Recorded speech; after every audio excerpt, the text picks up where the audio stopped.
There's this question that seems almost too simple.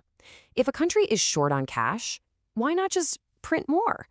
Well, today we're going to dive into why that seemingly brilliant idea is actually a recipe for total economic disaster. I mean, of course you do, right? Who doesn't? We all want more money, a little more security, the ability to buy the things we need and want. It's pretty much a universal desire. So that leads to the really obvious next thought.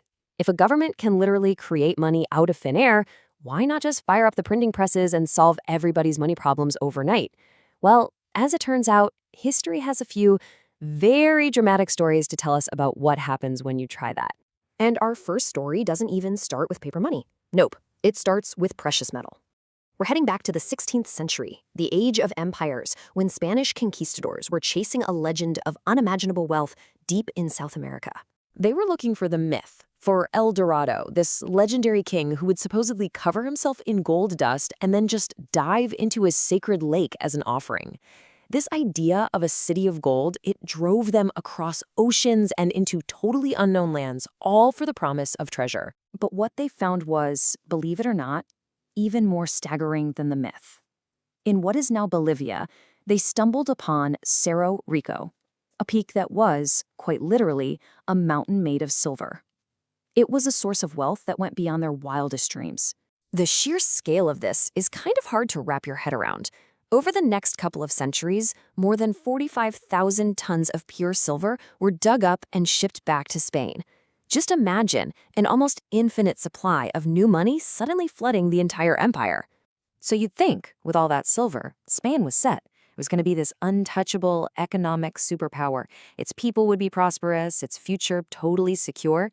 But that is not what happened. Not at all. Instead of riches, they got what historians now call the silver curse. Prices for basic stuff, like food, which had been stable for 300 years, suddenly went through the roof. This flood of silver didn't make people rich. It just made everything more expensive because when there's that much silver around, any single piece of it just isn't worth as much anymore. So this economic disease that completely crippled the Spanish Empire, well, it has a name, and it's a word you probably hear all the time today.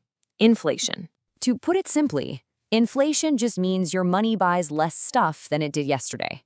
The price of everything goes up, your groceries, your gas, your rent, while the value of each dollar in your pocket goes down. And here's the absolute key to understanding this.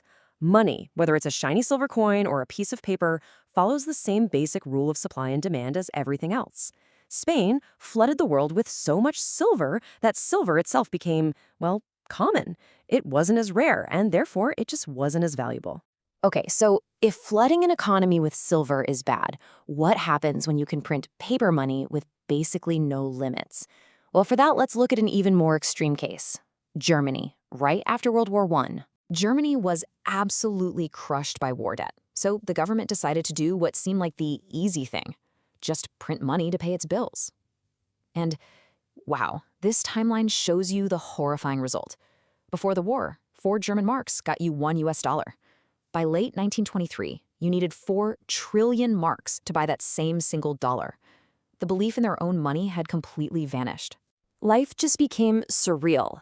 People were literally taking wheelbarrows full of cash to the store just to buy a loaf of bread. This quote from The Economist is just incredible.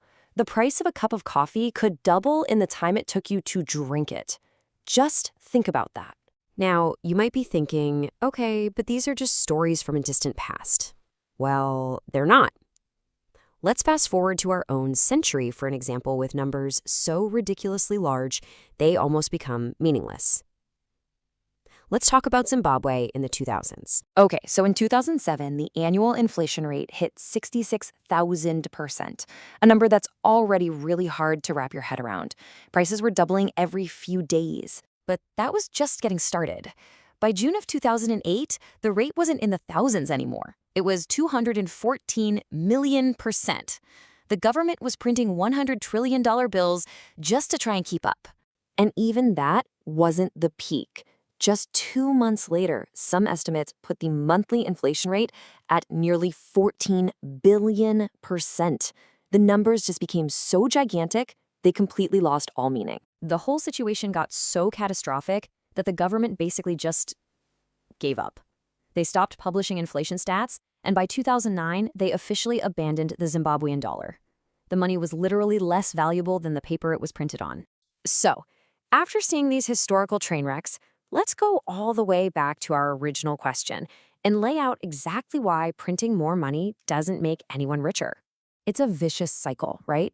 Imagine the government prints a bunch of money and gives everyone a $1 trillion salary. Sounds great, but every single shopkeeper and landlord knows there are trillions more dollars floating around. So what do?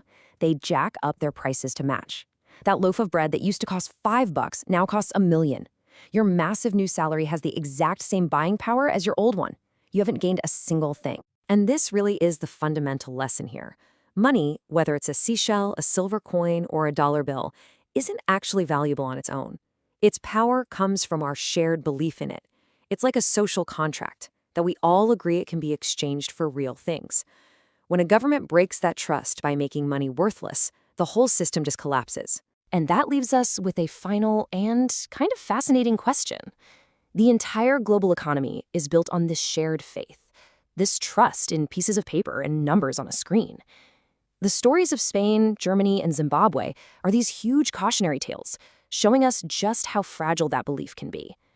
It really makes you wonder, what would it take for us to stop believing again?